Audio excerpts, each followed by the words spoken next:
Assalamualaikum warahmatullahi wabarakatuh. Bismillah, alhamdulillah, wa syukurillah, ala nikmatillah, la haula wa la quwata illa billah, amma ba'du. Pemirsa dimanapun Anda berada, ketemu kembali dengan Kelamung Putro, salam budaya warisan Nusantara. Pemirsa, posisi sekarang saya ini ada di sebuah makam. Ini adalah makam Dandu, wilayah Kecamatan Waren, yang lokasinya di tepi hutan, yaitu hutan Gampang atau hutan Waren. Aku berangkat ke sini, ini aku mencoba untuk mencari bahan bonsai. Ternyata di sini banyak bahan-bahan yang bisa dipakai untuk dijadikan bonsai. Saya mencoba untuk menggali satu pohon ini. Ini adalah pohon serut. Pohon serut ini saya gali dengan alat obeng dan juga dengan gergaji dan juga dengan pemotong gunting. Hanya dengan 3 alat itu saya berhasil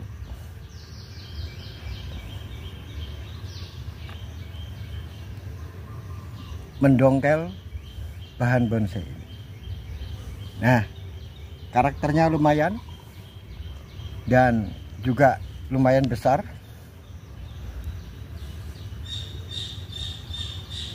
Ini nanti kita bawa pulang. Pemirsa dimanapun Anda berada, juga saya ngiras-ngirus karena sudah sampai di sini. Saya juga akan melanjutkan cerita saya, yaitu tentang Sandikolo, Bumi Mojopahit. Saat ini sudah mencapai partai yang ke-18 ya. Di tempat ini saya akan menceritakan tentang wong alasan yang disebut dengan Ketek Lamuri. Nah, di dalam kisah yang lalu dijelaskan bahwa Beri Kertabumi setelah melakukan pengambilan Tirtoyotro, air suci dari Ranu Kambolo,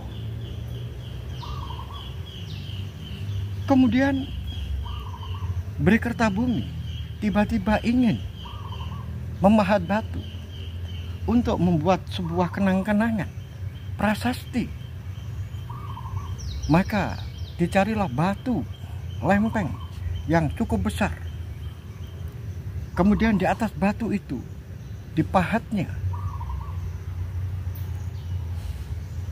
setengah hari memahat seorang diri, sedangkan Gajaporo dan Haryo Bangah serta Sabdopalon dan Noyo Genggong hanya duduk memperhatikan tingkah pola dari Beri Kertabumi yang berusaha keras untuk mengukir batu. Tentu saja batu adalah keras, diukir dengan alat seadanya. Oleh sebab itu, setengah hari dirampungkan dan Raden Beri Wirabumi cukup puas dengan hasil karyanya itu. Akhirnya ditanya oleh Sabdopalon, apa yang dituliskan itu? Beri Kertabumi mengatakan bahwa yang aku pahat adalah sebuah kalimat. Ling Dewampu Kameswara Tirtoyotro. Tentu saja Sabdopalon ingin minta penjelasan apa maknanya itu. Akhirnya dijelaskan oleh Raden Brekertabumi bahwa Leng itu adalah Eleng. Eleng artinya ingatlah. Dewampu berasal dari dua kata, yaitu dewa dan empu. Dewa dan empu artinya adalah empunya dewa. Kameswara berasal dari kata komo dan iswara. Komo artinya kehendak, sedangkan iswara adalah nama lain dari Bathara Siwa. Tirta Yatra adalah air bening yang diambil dari Ranu Kambala. Akhirnya apabila diartikan secara bebas, maka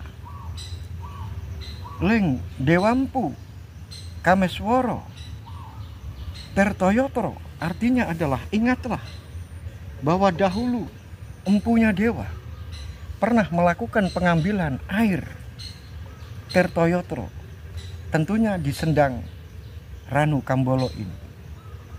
Akhirnya Sabdapalon cukup puas dengan apa yang diterangkan oleh Brekertabumi. Pemirsa dimanapun Anda berada, akhirnya Brekertabumi setelah melakukan pengukiran, membuat prasasti, maka sebagaimana pesan dari Maharsi Agastya agar juga mampir ke Bromo. Satu tugas yaitu mampir ke Ranu Kambala untuk mengisi cupu dengan air di Ranu Kambala yang disebut dengan Tirta Yatra sudah dilaksanakan. Nah, sekarang tugasnya adalah melanjutkan perjalanan menuju ke Bromo. Oleh sebab itu, Brekertabumi mengajak sahabat-sahabatnya untuk melanjutkan perjalanan, yaitu menuju ke Gunung Bromo. Pemirsa dimanapun Anda berada, berangkat dari telaga Ranu Kambala, yang mana telaga ini sungguh sangat memiliki cerita sejarah yang luar biasa indahnya, yaitu tentang Atmojo dan Atmaji, seorang pertapa yang pernah mengambil sebuah cupu, yaitu Kamandalu, yang berisi air suci minuman dewa. Air suci minuman dewa ini apabila diminum oleh manusia, maka dia akan memiliki sifat-sifat seperti dewa, yaitu memiliki tubuh yang sangat kuat. Kemudian umurnya juga panjang. Sampai diceritakan oleh Sabdapalon umurnya 3.6.720.000 tahun terhitung tahun matahari. Nah, itulah yang menjadikan Bathara Bromo dan Bathara Wisnu untuk membujuk agar Atmojo dan Atmaji jangan sampai minum air itu. Tetapi akhirnya, pemirsa dimanapun Anda berada, cerita itu menjadi sebuah legenda yang sangat luar biasa indahnya. Terciptanya Telaga Ranu Kambala. Dan akhirnya dari tempat itulah Brekertabumi melanjutkan perjalanan menuruni lereng bagian selatan dari Gunung Semeru. Berarti dia kembali, yang posisinya sekarang adalah berada di lereng timur, di lereng utara. Sekarang kembali, yaitu naik ke atas. Setelah itu menuruni lereng Gunung Semeru bagian selatan. Dan setelah sampai pada Mandala Kukup, yang mana pasukannya dititipkan di sana, serta kuda-kudanya dititipkan di sana. Maka setelah sampai Mandala Kukup, maka diperintahkan anak buahnya yang jumlahnya 200 itu untuk kembali pulang. Sedangkan dirinya bersama dengan Sabdopalon, Noyogenggong, Gajaporo, serta Haryobanga melanjutkan perjalanan dengan naik kuda menuju ke arah timur, yaitu arah dari Mandala Kukup menuju ke timur, kemudian berbelok ke utara, sehingga arahnya adalah menuju ke timur laut. Pemirsa dimanapun Anda berada, ini merupakan sebuah jalan memutar, yaitu memutari Gunung Semeru di bagian selatan menuju ke timur, sehingga terus ke utara, sehingga arah apabila diambil dari Mandala Kukup, maka arah perjalanan yang dituju oleh Bhre Kertabumi serta teman-temannya, sahabat-sahabatnya adalah timur laut. Jadi arahnya Gunung Bromo dari Mandala Kukup adalah arahnya timur laut. Pemirsa dimanapun Anda berada, karena jalan ini sudah pernah dilewati, sehingga mereka sudah tidak asing lagi. Perjalanan dilanjutkan terus menuju ke timur laut, sehingga arahnya menuju ke tempat yang pernah disinggahi, yaitu Ranu Kambala. Maka sampailah ke tempat itu. Setelah sampai di Ranu Kambala, berhenti sebentar, menikmati pemandangan telaga yang begitu indah.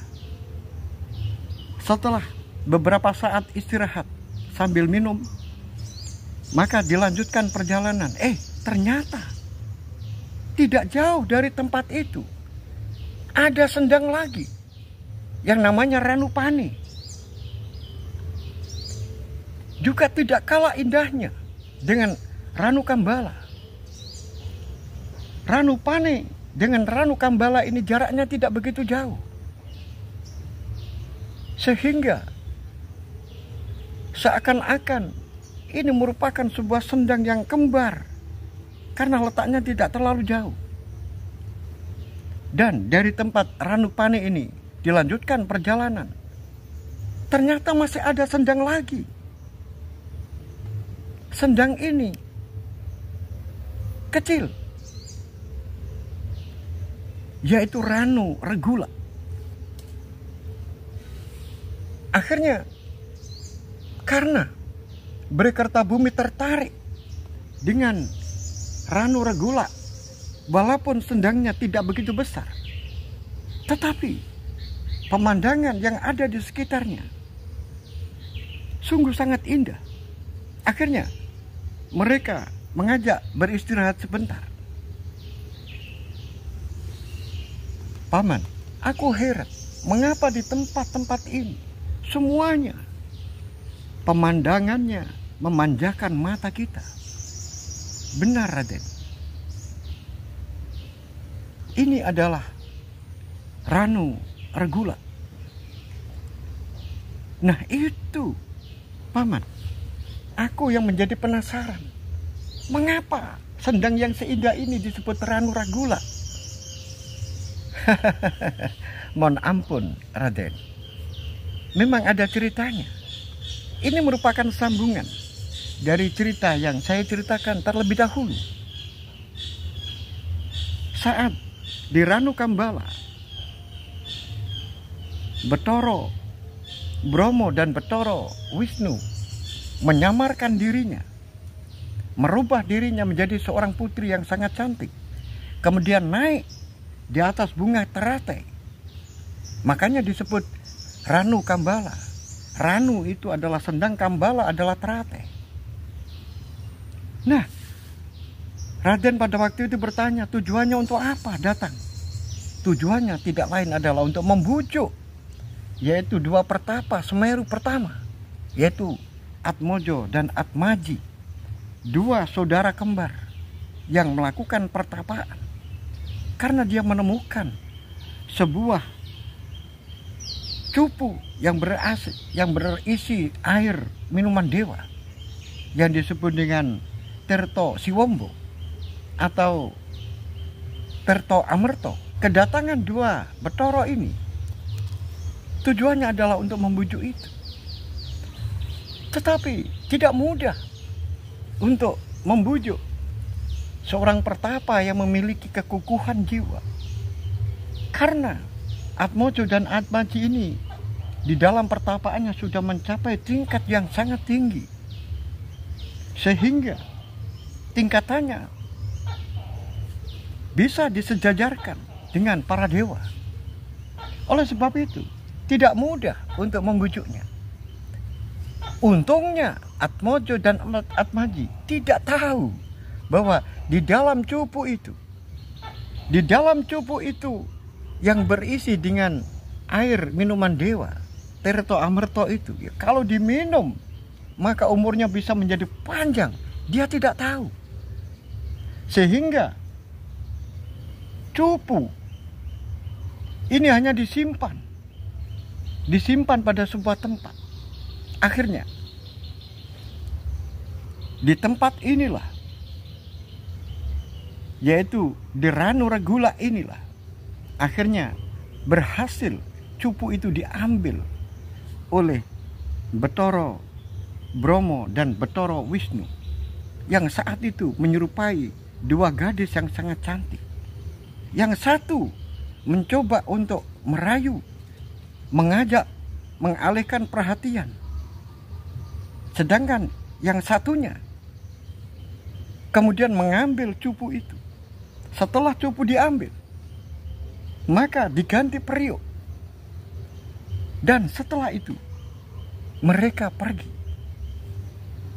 Tentu saja setelah Atmojo dan Atmaji ini tahu bahwa dirinya ditipu oleh dua gadis cantik, yang mana pusakanya yang disebut dengan ketek meleng diambil oleh putri yang mengajak bicara dirinya, kemudian diganti dengan periuk. Akhirnya Atmojo dan Atmaji marah dengan berteriak keras dan melempar periuk itu ke tengah telaga. Nah, itulah akhirnya tempat ini disebut dengan Ranu Regula. Ranu artinya sendang, Regula artinya berteriak marah. Oh, jadi begitu Paman. Begitu ceritanya. Mengapa disebut dengan Ranu Regula? Baiklah. Saya baru mengerti. Paman, ayo kita lanjutkan perjalanan kita. Baiklah Raden. Pemirsa dimanapun Anda berada, akhirnya perjalanan dilanjutkan. Berangkat dari Ranu Regula, akhirnya rombongan berjalan menuju ke utara. Sungguh perjalanan yang sangat melelahkan, yaitu perjalanan yang langsung menuju ke arah Gunung Bromo. Setelah menaiki tebing-tebing dari dataran, bukit-bukit terjal, akhirnya sampailah pada sebuah dataran di antara dua tebing. Di situ rumput menghijau dan tanahnya datar. Kuda-kuda akhirnya bisa merumput dan yang lain bisa istirahat. Ternyata terdengar suara-suara yang sangat menakutkan. Tapi Sabdo Palon mengatakan, Raden, jangan takut. Itu bukan suara apa-apa. Itu adalah suara angin. Memang angin di sini suaranya sangat mengerikan. Sangat menakutkan. Memang kalau orang tidak tahu, dikiranya ada binatang-binatang yang besar. Memang suaranya sangat menakutkan, mengerikan. Maka Bhre Kertabumi baru sadar bahwa itu adalah hanya suara angin. Setelah cukup istirahat di situ, kuda-kuda sudah merumput, maka dilanjutkan perjalanan. Setelah itu disambut oleh padang pasir yang begitu luas, yang di tempat itu hampir-hampir tidak ada tanaman. Pasir, hamparan pasir yang begitu luas. Tapi aneh, udara di tempat itu sejuk. Tapi mengapa di badan terasa begitu panas? Mengapa di kepala ini terasa sangat panas? Padahal udaranya sejuk. Nah, itu akhirnya Sabdo Palon mengatakan, Raden, di tempat ini memang matahari memancarkan sinarnya, tentu saja panas. Tetapi karena hembusan angin yang begitu terus-menerus dan kencang, akhirnya hawa panas itu seakan-akan tertangkis oleh tiupan angin, sehingga diterima oleh badan kita ini rasanya seperti sejuk, tetapi sesungguhnya panas. Oh, jadi begitu Paman, benar. Pemirsa dimanapun Anda berada, terus menyusuri padang pasir. Setelah sampai di sebuah tempat, saat itu sudah matahari sudah mulai agak condong ke barat. Berarti tanda-tanda malam akan segera datang. Oleh sebab itu, perjalanan agak dipercepat. Karena jangan sampai menginap di sebuah bedang pasir. Itu tidak baik. Lebih bagus di hutan. Padahal di dekatnya tidak jauh dari tempat itu ada hutan. Oleh sebab itu, perjalanan dilanjutkan. Maka setelah sore hari, sampailah di tepian hutan. Maka di tempat itu diperintahkan oleh Bhre Kertabumi, jangan sampai di tepi, harus agak masuk sedikit supaya tersembunyi. Setelah itu Gajaporo dan Haryobanga cekatan segera mencari ranting-ranting kering, karena untuk membuat api, karena udaranya dingin dan situasi juga sudah mulai agak remang-remang, sehingga kalau nanti terlambat, tentu saja mencari ranting-ranting kering di malam hari sungguh sangat susah. Setelah mendapatkan ranting-ranting yang cukup banyak, maka malam pun datang dan api unggun dinyalakan oleh Gajaporo dan Haryobanga, sehingga hawa dingin terusir sudah. Saat santai duduk di perapian api unggun itu,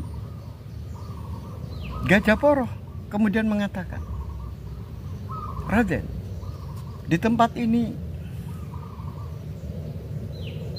ada cerita, ada orang-orang alasan, yang mana orang alasan ini memiliki sifat buas. mereka peradabannya masih rendah. Dia tidak berpakaian, hanya pakai cawat kecil, menutupi kemaluannya saja. Tetapi mereka sangat ganas karena suka makan daging mentah dan juga makan minum darah. Aku juga mendengar seperti itu saat aku di Tumapel. Orang-orang yang ada di sana juga bercerita bahwa di tempat hutan di lereng Bromo ini ada orang-orang yang disebut dengan Ketek Lamuri. Ketek Lamuri ini adalah orang pengalasan. Rambutnya gimbal, baunya seperti ketek, tapi dia ganas. Tapi mereka itu tidak berada di hutan Bromo bagian timur. Ketek Lamuri itu ada di lereng hutan yang cukup lebat di bagian barat Bromo. Makanya jangan khawatir, kita ini ada di lereng timur, sehingga tidak mungkin Ketek Lamuri itu datang ke sini, karena mereka itu yang diketahui. Aku mendapatkan informasi dari Tumapel bahwa orang-orang Lamuri atau Ketek Lamuri ini, dia tidak mau meninggalkan tempatnya. Dia selalu disiplin berada di hutan Bromo bagian barat. Tapi Raden, aku tadi melihat kelebatan beberapa orang yang mengintip kita. Benarkah? Benar, Raden. Apakah kamu juga melihat Haryo Banga? Aku juga melihat, Raden. Tapi apakah itu orang atau binatang? Bahkan aku juga mendengar suaranya, yaitu gerakan-gerakannya. Gajaporo kemudian menambahi, kalau aku melihat, benar itu manusia, bukan binatang. Nah, oleh sebab itu kita harus siap-siap, kita harus waspada. Apakah dia orang Lamuri atau bukan? Kita harus siap-siap, karena ini ada orang yang mengintai kita. Kalau begitu, Raden, sebaiknya Raden bersembunyi di pohon itu, pohon besar itu, karena akar-akarnya ini bisa melindungi. Maka sebaiknya Raden sementara ada di sana dulu, terlindungi oleh akar-akar di pohon itu. Baiklah, kalau begitu aku mau ke sana. Saat Raden Bre Kertabumi ini baru saja berdiri dan berjalan beberapa langkah, tiba-tiba desingan anak panah mengarah kepada Bre Kertabumi. Tentu saja Haryo Banga begitu sigap mengetahui luncuran anak panah itu. Akhirnya Haryo Banga menabrak Bre Kertabumi sehingga mereka berdua bergulung-gulung.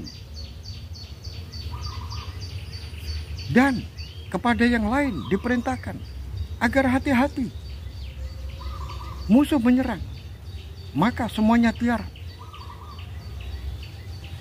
Dan Haryo Banga bersama dengan junjungannya kemudian bergulung-gulung untuk mencari perlindungan, yaitu pohon besar. Kemudian memesan kepada Raden, Raden di sini saja, karena di sini cukup aman. Dan kalau perlu Raden tiarap.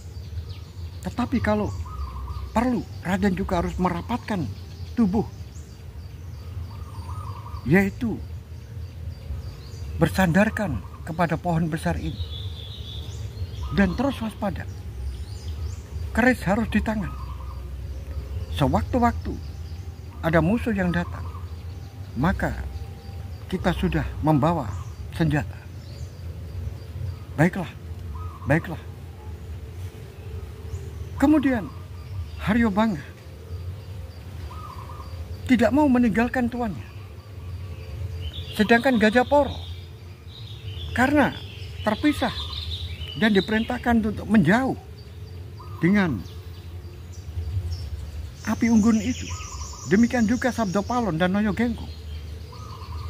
Sehingga mereka terpencah, tidak bersama.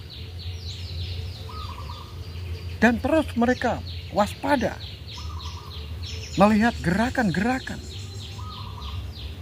mewaspadai gerakan-gerakan lawan yang mereka ini rupa-rupanya juga memiliki senjata panah dan juga tulup atau sumpit dan gobang-gobang besar di tangan kanannya terlihat berkelibatan. Oleh sebab itu, karena Gajaporo dan Haryobangah ini bukan prajurit biasa, dia adalah prajurit Bayangkara yang sudah terlatih begitu keras di dalam kesatuannya. Oleh sebab itu, dia sudah terbiasa. Akhirnya terus mewaspadai gerakan-gerakan lawan. Tiba-tiba terdengar suara jeritan. Itu suara apa?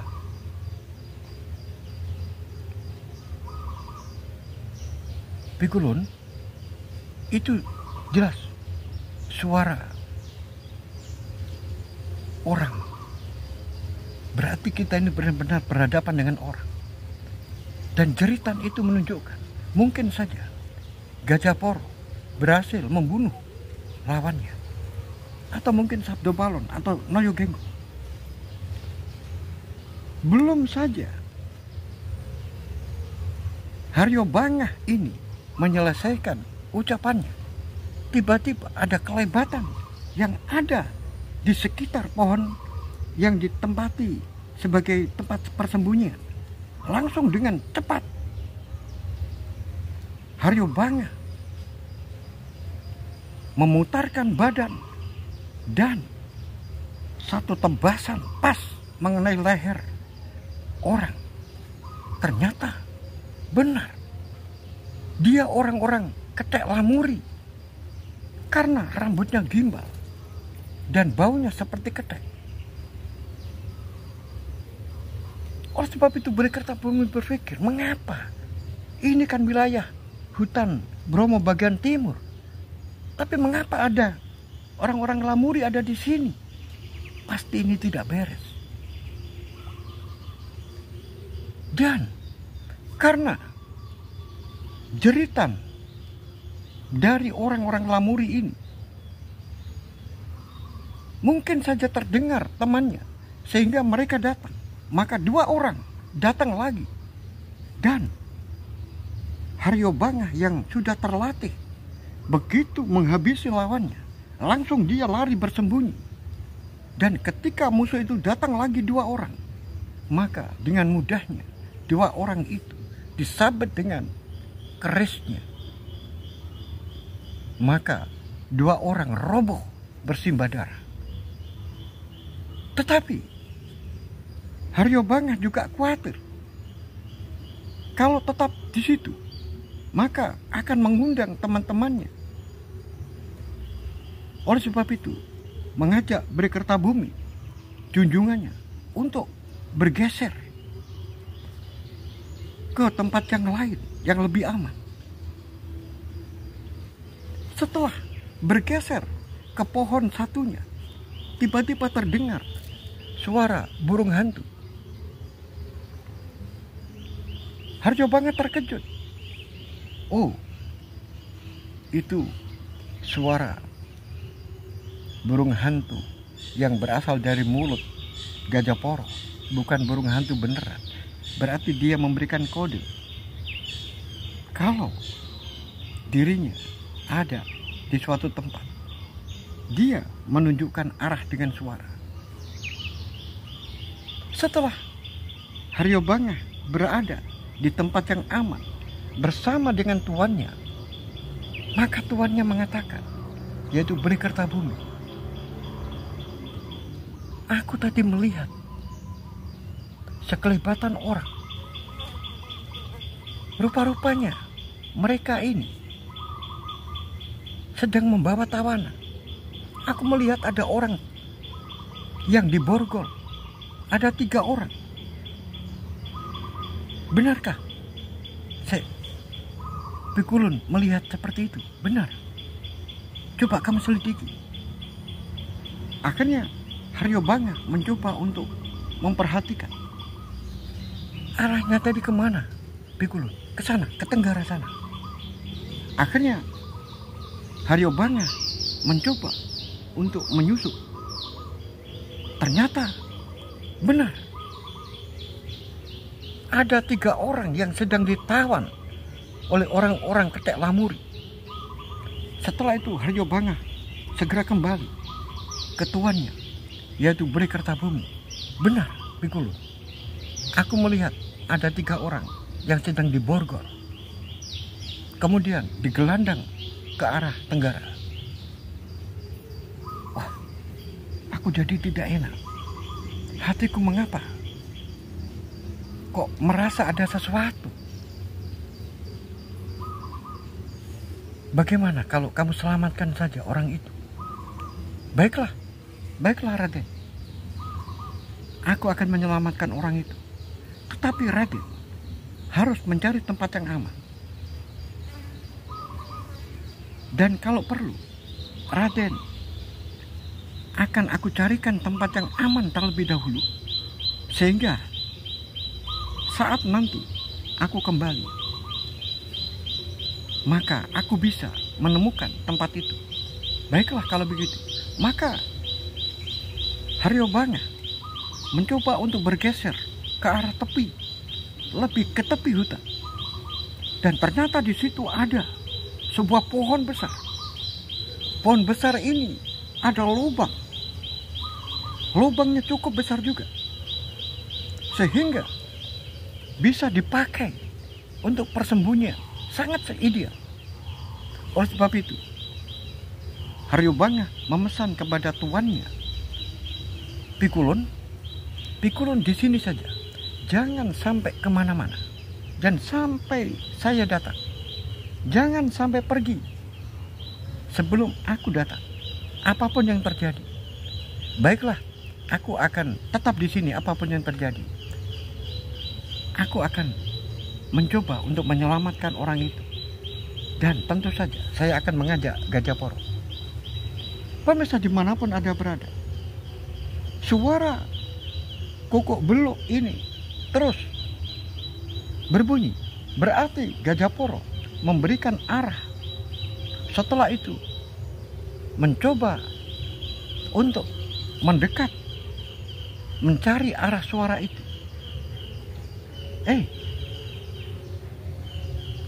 Suara ini terdengar semakin dekat. Tetapi karena seringnya kokok beluk ini menyuarakan siulannya, menyuarakan suaranya, tentu saja menimbulkan kecurigaan dari orang-orang Ketek Lamuri itu. Rupanya dia juga mengerti bahwa itu bukan suara burung yang sesungguhnya. Akhirnya Haryo Bangah mencoba untuk terus bergeser, mencari arah suara itu. Setelah begitu suara ini benar-benar dekat, ternyata 3 orang tiba-tiba menabrak Haryo Bangah dalam kegelapan. Alangkah terkejutnya, ternyata 3 orang itu adalah orang-orang Lamuri. Maka terjadilah perduelan. Duel terjadi 1 lawan 3. Tetapi Haryo Bangah memang prajurit yang luar biasa. 3 orang itu dengan mudah dirobohkan. Dan segera dia pindah. Setelah itu menyusul beberapa orang lamuri datang. Terus bergeser. Akhirnya ketemu dengan Gajah Poro. Gajah Poro, Poro, aku di sini. Akhirnya Poro mendekat.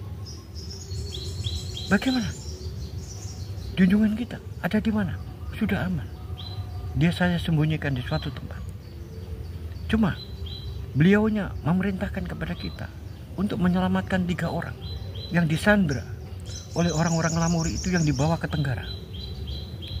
Menyelamatkan? Waduh, bagaimana? Jumlah mereka kan banyak. Iya, tapi harus kita cari akal. Kita kan diperintah. Apapun yang terjadi, kita harus melaksanakan perintah itu. Ya, tapi bagaimana? Mereka kan jumlahnya begitu banyak. Aku punya ide. Punya ide? Bagaimana idemu? Begini, Poro. Kita membuat tameng saja. Membuat tameng? Tameng apa? Apakah kita harus mencari kulit-kulit tumbuhan yang ada di sini? Oh tidak. Kita menggunakan tameng manusia, yaitu orang yang kita bunuh tadi itu.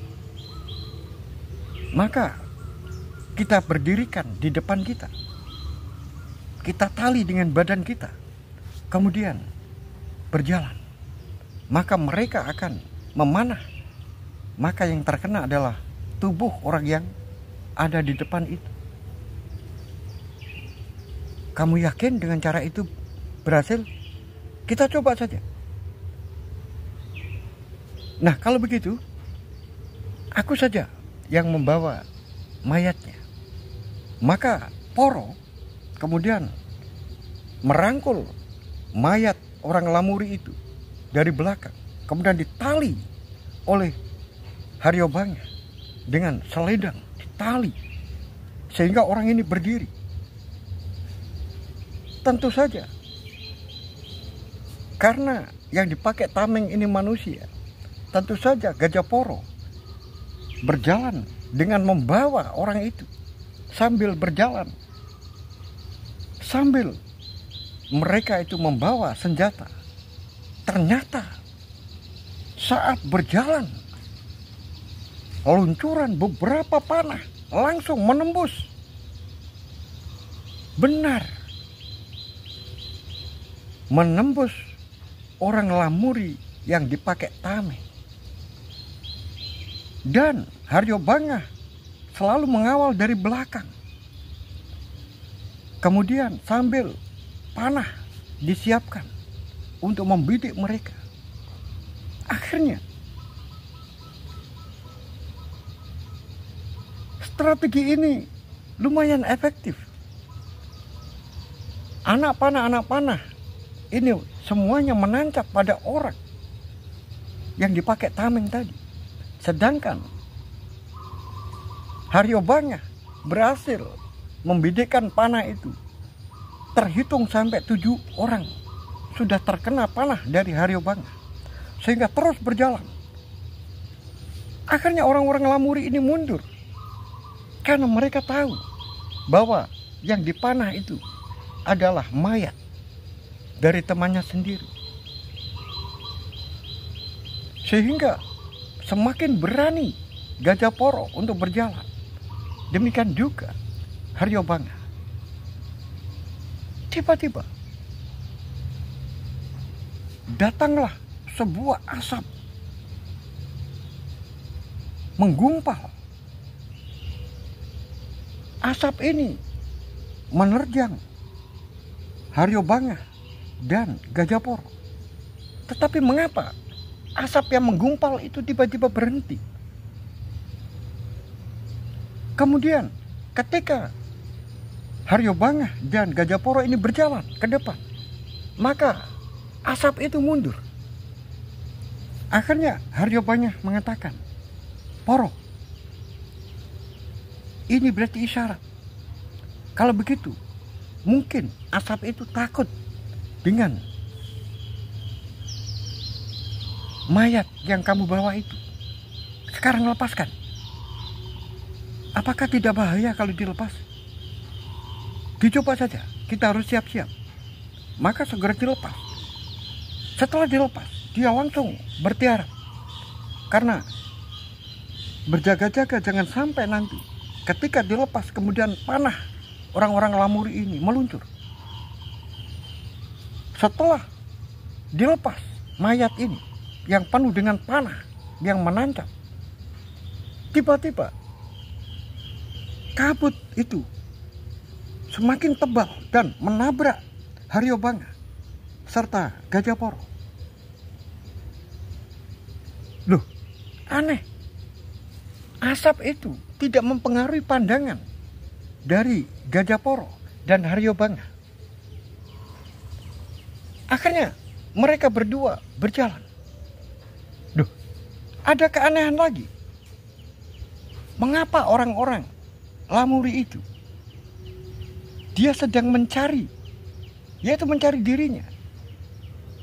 Tapi mengapa mereka tidak tahu kalau dirinya ini ada di sekitarnya, padahal jumlahnya mereka banyak. Berarti ini pertolongan. Poro, ini pertolongan. Ternyata asap ini merupakan kiriman. Entah siapa yang mengirim untuk menolong kita. Mereka ternyata tidak tahu keadaan kita. Coba kamu di sini saja, kamu sembunyi. Aku keluar, mau mendekat orang itu. Bahkan saya nanti akan berjalan di depan orang itu. Apakah dia melihat atau tidak? Ternyata Haryobanga yang nekat untuk berjalan ke depan orang ketek Lamuri itu. Mereka benar-benar tidak tahu. Nah, sekarang Haryobanga sadar bahwa ini adalah senjata pertolongan untuk menyelamatkan 3 orang itu. Akhirnya Gajah Poro dipesan, kita tidak usah membunuh. Karena tujuan kita tidak membunuh, tapi menyelamatkan 3 orang sandera itu. Maka kita berjalan saja. Maka Gajah Poro dan Haryobanga ini terus berjalan menuju ke tenggara. Dan di sana sudah terlihat ada 3 orang yang diborgol, ditali di sebuah tiang. Setelah mereka didekati, di sana ada penjaganya 5 orang.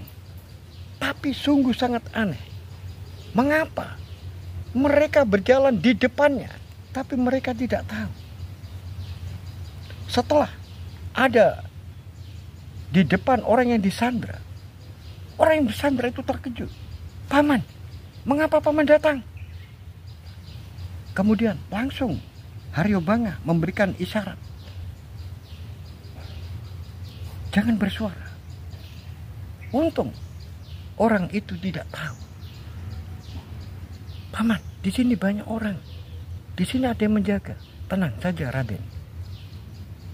Raden aman. Mereka tidak melihat kita. Benarkah? Benar. Akhirnya Poro dan Haryobanga ini bersepakat tidak membunuh penjaga-penjaga itu untuk melumpuhkan saja, tapi dilumpuhkan saja.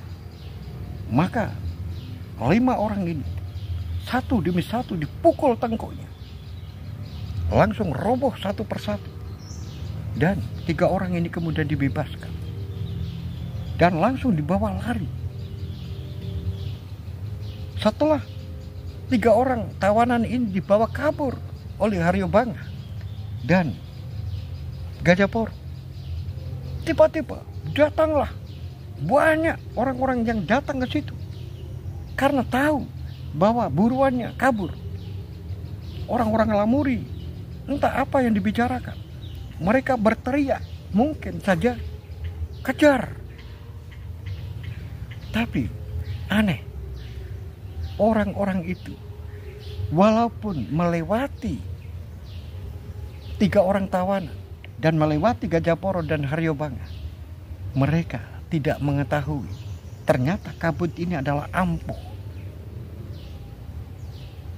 Dan akhirnya 3 tawanan itu berhasil dibawa Haryobanga dan Gajaporo sampai ke tempat persembunyian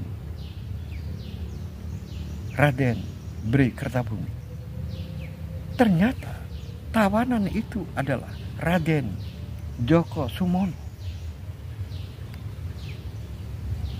Raden Djoko Sumono adalah anak putra dari Bri Kertabumi yang dikirim ke Belambangan. Tapi entah mengapa kok sampai ditawan oleh orang-orang Lamuri. Bagaimana ceritanya? Pemirsa dimanapun Anda berada, bagaimanakah kelanjutan cerita ini? Oleh sebab itu, ikuti terus cerita ini sampai selesai. Akhirul kalam, billahi taufik wal hidayah, waridha wal inayah. Assalamualaikum warahmatullahi wabarakatuh. Salam budaya warisan Nusantara.